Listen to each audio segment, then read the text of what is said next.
Personal success is built on the foundation of character, and character is the result of hundreds and hundreds of choices you may make that gradually turn who you are at any given moment into who you want to be. If that decision-making process is not present, you'll still be somebody. You'll still be alive. But you may have a personality rather than a character. And to me, that's something very different.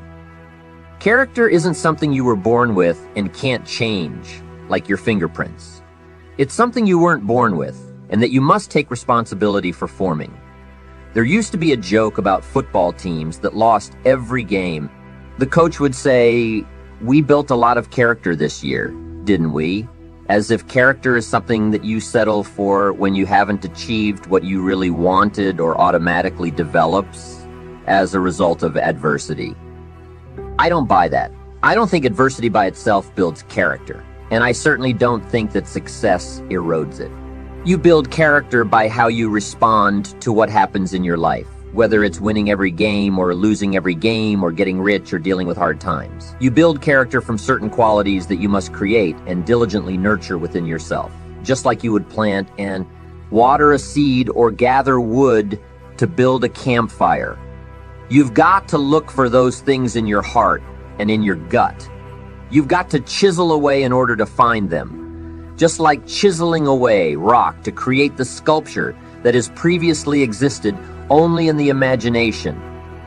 But the really amazing thing about character is that if you're sincerely committed to making yourself into the person you want to be, you'll not only create those qualities, you'll strengthen them and recreate them in abundance, even as you're drawing on them every day of your life. That's why building your character is vital, becoming all that you can be. When you are a person of character, you know who you are and where you want to go.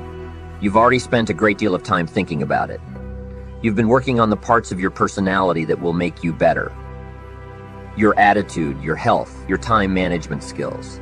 You've been putting it all down on paper, and you've developed positive self-direction. As you talk with yourself every day, how often do you ask, is what I am doing today getting me closer to where I want to be tomorrow? Because here's what you don't want to ever do. Kid yourself. Kid your neighbor and kid me in Kid Marketplace if you want to, but don't kid yourself. You can't wait around with your fingers crossed hoping you'll arrive at a good destination when you're not even headed in the right direction. You say, well, maybe the wind will take me. There's a chance, of course, but it's about as likely as winning the lottery. You've got to take charge. Ancient scripture says that hope, if it's delayed long enough, can make the heart sick. You've got to ask yourself, often, am I performing the disciplines that are taking me in the direction that I want to go? I don't want to delude myself and think I'm on the way to financial success when there's not a prayer. I don't want to delude myself into thinking there's someone else who will take care of it. Nobody else is going to take care of it. Nobody else is going to take care of me. What if all of your negative thinking relatives turned positive? What would that do for your fortune and your future? Not much. If prices came down a little, what would that do for your sophistication and your culture? Not much. If the economy gets a little better, what would that do for you? Not much. If you don't make plans of your own, you'll fit into someone else's plans. And what do you think they have planned for you? Not much. Most people wake up every morning counting on this not much list. And that's all they have. Not much. Not much hope. Not much promise. Not much progress. They're driving what they don't want to drive, living what they don't want to live, doing what they don't want to do. Forget the thief waiting in the alley to snatch your purse. What about the thief in your mind? He is tempting you to become lazy, not stimulated by thoughts and questions. Don't become a victim of yourself. Ask yourself these questions. Is this the direction that I want for my life? Is it someone else's direction? Is it a goal that has been ingrained in me since my childhood? Is it my parents, my spouses, my boss, or my children's? Is it mine? Ask yourself these questions. Get into the debate of your inner mind. What am I doing that works? What am I doing that doesn't work? Debate it all. Work with your mind to figure out the best possible direction for you. This is your self-direction. There are two parts to positive self-direction. Part one is self-knowledge. Self-knowledge is knowing who you are and what you want to do with your life. It is knowing how you feel about yourself. Self-knowledge has a lot to do with your philosophy, and your philosophy has a lot to do with shaping your attitude. It helps determine how you feel about yourself, about life, about your direction, and about others around you. You've got to gather up enough knowledge and information to know what's right for you. How do you gather up this information? Well, you can start with your own experiences. The best way to know if something works for you, to find the right way, is to do it the wrong way. You can't keep doing it the wrong way. You've got to be smart enough to say, hey, this isn't working, and change it. Start doing it the right way. Then search for the knowledge and apply what's right for you to your life. Develop your own attitudes and philosophies around your own experiences and the experiences of others. Take all of the information you have gathered and compile it. Consider it, debate it, tear it apart, turn it upside down. Look at it from your own perspective and refine it to suit you. Rearrange it. Throw some of it out. Keep what you think will work for you. And most importantly, make sure that what you end up doing is the product of your own conclusion. Make sure that the knowledge that you are building is your own self-knowledge. The second component of positive self-direction is preparation. Being ready for the opportunities when they show up in your life. Being ready for the sales call that may make you a fortune. Being ready for the meeting that may positively affect your career. Being ready for it all, in expectation. It will come. If you wish to be ruler over many, you've got to be faithful with few. If you wish to have power and influence over many, be the leader of many, and get the return from many. Be faithful and disciplined when there's just a few. And do it in your own enlightened self-interest, because that gives you the best chance to have power, influence, and a place of honor among the many. Be faithful when there's just a few. Someone says, if I had a big organization, I'd really be on top of things. But I've just got a few employees, and I don't know where they are. Come on. When you've just got a few employees, you should know where all of them are. Let's say we were interviewing the parents of a fairly large family whose children have all grown up and gone. What if we said to them, what happened to all of your children? And they answered, I don't know. They just all wandered off. We'd ask, where did they all go? If they say, who knows? They're just all gone. We're just going to have some more. That's clearly not an acceptable attitude. If you've got a few employees, if you've got a few distributors, if you've got a few people you deal with, that's the time to sharpen your communication skills. Of being in touch, getting prepared, giving the most of your heart and soul. In your own enlightened self-interest. Give it your all when there's a few. Be totally absorbed when there's just a few. Improve your reputation and skills, so when a leadership position opens up, you'll be called. The same thing goes with your money. Someone says, oh, if I had a fortune, I'd really take good care of it. But I've only got a small paycheck, and I don't know where it goes.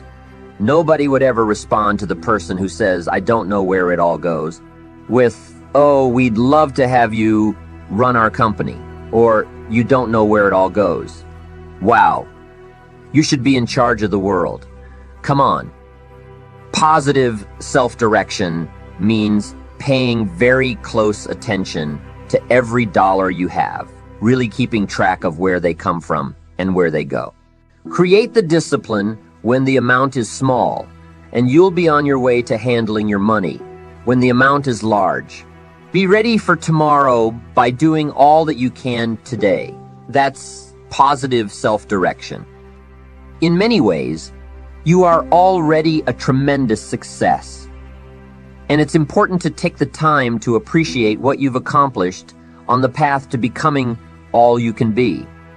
So I'd like you to take a self-appreciation inventory. Ask yourself a few questions. Start with, what have I achieved in the last 4 days? The last 2 weeks, the last 6 months, the last year, the last 10 years. What have I achieved during these time periods? Write the answers down. Take a self-appreciation inventory of all you've done and all you've accomplished and all you've become. Take inventory of yourself, then compare this list to your goals. Have you accomplished all you set out to do in the last 4 days, 2 weeks, 6 months, 1 year, and 10 years? Compare your lists. Maybe you've been so busy trying to reach your goals that you haven't taken the time to sit back and reflect on what you've achieved already. Look back at your list and say, wow, I really have been through a lot. I really have learned a lot. Look what I've done. Look what I've become. I wasn't like this 10 years ago or even 1 year ago. Look at me. I'm doing okay. Building personal success takes little steps. You need to focus on one step at a time, 1 day at a time, 1 week at a time. It's like taking your family to a reunion where people haven't seen your kids for a year. They say, look how you've grown. You know your kids have grown, but when you see them every day, it's hard to notice. So write down all your accomplishments and see where you've been and what you've done and who you've become. You'll say, look how I've grown. Here's the next question in your self-appreciation inventory. What could I have achieved that I didn't? Be honest now. This is your own inventory. Nobody else has to see it. What could you have achieved over the last week, the last month, the last quarter, the last year? What could you have achieved that you didn't? Would a game plan have made a difference? Would a different direction have made a difference? Would greater preparation have made a difference? Would more discipline have made a difference? Would time management have made a difference? Ask yourself, what could I have achieved that I didn't? Now take this one step further with the question, what do I want to achieve in the next 4 days, the next 2 weeks, the next months, the next year, the next 10 years? This all falls in line with your goals. What you could achieve has to fall in line with what you want to achieve. And through the proper disciplines, practiced every day, the what could I do will naturally match up with what do I want to do. Here's another question. What can I do to achieve my goals that I'm not doing now? What things do you need to work on that you're not working on now? Remember, it's easy to do the little things every day. It's also easy not to do them. Are you appreciative of the progress you've made so far? It's important that you take time out to acknowledge yourself and your achievements. Consider where you've been and who you've become.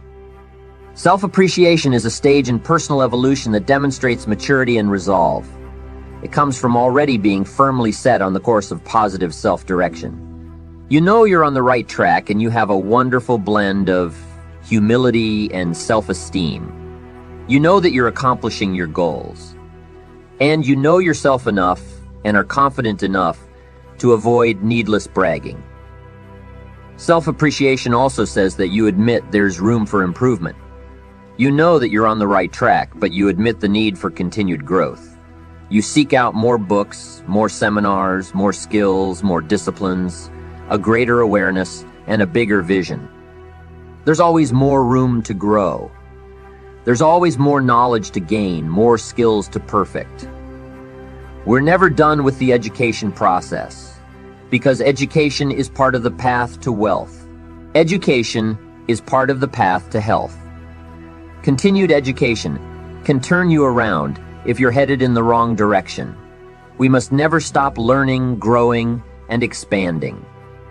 And we must never forget to take the time to appreciate ourselves for what we have done in pursuit of what we want to become.